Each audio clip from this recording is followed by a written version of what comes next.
मेरे पास परसों 2 तारीखों को लाई थी धन्नाराम जी की सही साहब की कि भैया आपके ऊपर कोई कार्रवाई है, इसको लेके आपको थाने में आना पड़ेगा। और मैंने 1 महीना पहले देखी थी, 1 महीना पहले कोई खबर थी, कोई वीडियो थी, कोई विक्रम दामोलिया नाम का है जो यूनिवर्सिटी का छात्र बताता है अपने आप को, जिसकी उम्र लगभग 40 साल है, वो लंबे टाइम से यहीं रह रहा है। उसने मेरे खिलाफ शिकायत दी थी, एक हमारा हम तक कराएंगे, चिंता ना करो। तो उसने जो शिकायत दी थी, उस शिकायत के दौरान उसने लिखा है कि मैंने कोई जाति सूचक शब्द बोले ना, तो उन्होंने उस चीज को पेश किया है यहाँ पे कि वो जाति सूचक शब्द कहाँ बोले हैं, किसको बोले हैं, कब बोले हैं। वो लिखित में शिकायत दे के चला गया। उस शिकायत के ऊपर मेरे को बुलाया गया है, एसपी साहब के पास से वो जो अर्जी लगा रखी थी वो घूम के यहाँ पे थाने में आई है। तो उसके बाद मेरे को बुलाया, मैं यहाँ पे आया, यहाँ पे आके मैंने देखा पुलिस प्रशासन ने जो मेरे को बयान दिखाए, उन बयानों के अंदर उसने ये लिख रखा है कि मैंने कोई जाति सूचक शब्द किसी ऑडियो में किसी को कमीन शब्द बोला है। अच्छा, जो ऑडियो है जिसको मैंने कमीन शब्द बोला है, हम आपस में 2 बात कर रहे हैं, वार्तालाप कर रहे हैं। अगर जाति की बात करोगे, मेरी जो जाति है, मेरी जाति जाट है, जिससे मैं बातें कर रहा हूँ उसकी जाति जाट है, और हम बात कर रहे हैं उसमें जो शब्द वो इस प्रकार की टोन है, जान है कमीन। कमीन जो एक संज्ञा है, कोई जाति सूचक शब्द नहीं है, ना ही मैंने किसी जाति के साथ कमीन को जोड़ा है। तो उस चीज को उन्होंने पेश किया। ये ऐसे ऐसे इंसान हैं जो फेमस होने के लिए ये वाही आत्मने की छोटी छोटी हरकतें करते रहते हैं। उसके बारे में मैंने डिटेल निकाली, विस्तार से जाना। वो अपने आप को अम्बेडकरवादी बोलता है।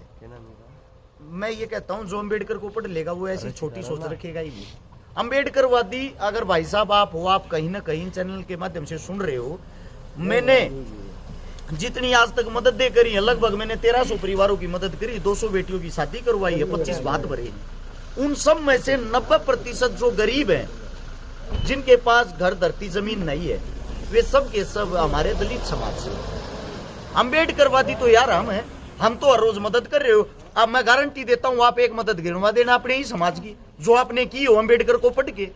आप अम्बेडकरवादी बताते हो अपने आप को, ये तुच्छ हरकतें करते हो। उससे दूसरी बात आप सभी को मैं बता देता हूं, लगभग मैंने जो उसकी हिस्ट्री निकाली, 17-18 आदमियों पे पहले भी SC/ST एक्ट लगवाया है।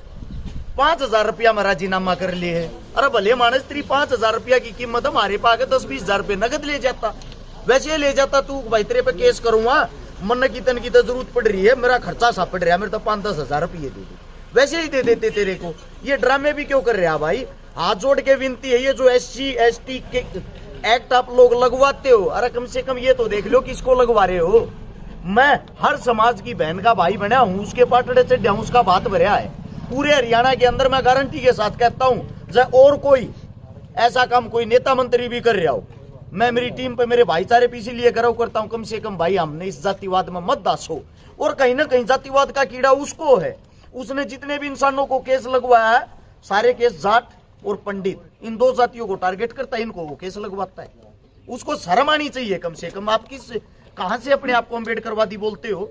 आपके प्रति हम तो सोच सुधारने के लोगों की कोशिश कर रहे हैं कि ये जो जाति का कीड़ा है ये लोगों के अंदर से मर जाए, और हम सब इंसान है, इंसान इंसान के काम आता है। हमारी सोच यही है, और आप लोग जानबूझ के वो कीड़ा अंदर घुसा रहे हो। ये वही आदमी नवीन के खिलाफ इन्होंने ही ये एक्ट लगवाया था। ये हमारे जो भाजपा पार्टी है उसके जो नेताजी हैं उनके पास बैठने वाले हैं, फिर ये अपने आप को अपना कद ज्यादा बड़ा समझने लग जाते हैं, अपने आप को ही सरकार समझने लग जाते हैं, अपने आप कुछ भी कार्रवाई कर देते हैं, अपने आप कार्रवाई करके ऊपर से प्रशासन पे दबाव बनाने के लिए कॉल करवा देते हैं। प्रशासन ने हमारे साथ बहुत ही अच्छा सलूक किया, बहुत ही प्यार से बातें की, प्यार से हमारी बातें सुनी, और प्रशासन को साफ साफ पता है अरेस्ट शिकारा की कोई गलती नहीं है। अच्छा, अभी जांच में शामिल हुए आप, क्या एविडेंस?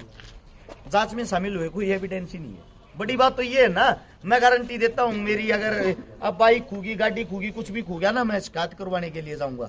हो सकता है मेरे को इंतजार करना पड़े, इतनी फाइलें पड़ी रहती हैं पुलिस प्रशासन के पास, इतने काम रहते हैं। ऐसे ऐसे इंसानों की आते ही तुरंत इनकी सुनवाई हो जाती है। किस लिए होती है? क्योंकि ऊपर से कॉल करवाते हैं बड़े बड़े आकाओं का, बड़े बड़े नेताओं का, बड़े बड़े मंत्रियों का। कल मैं गुगामेड़ी थाने से आया, वहां पे मेरे खिलाफ शिकायत हो रही थी, FIR हो रही थी, बाई नेम अरेस्ट शिकारा। मैं वहां पे जब जाता हूं, वहां के जो SHO साहब, वहां CI बोलते हैं, उन्होंने मेरे से वार्तालाप करी, उन्होंने मेरे से बातें की, मैंने अपनी लोकेशन दिखाई उस तारीख, ये देखो सर इस दिन मेरे 8 प्रोग्राम थे। और आप में हमारे में 270 किलोमीटर का फर्क है। 270 किलोमीटर में 1 घंटे के अंदर कैसे आ जा सकता हूँ। इस वारदात को अंजाम देके मैंने जब वहां पे सबूत दिखाया, उनका कहना था SHO साहब का वहां के का, अरे हमारे को पता आप इस केस में नहीं है।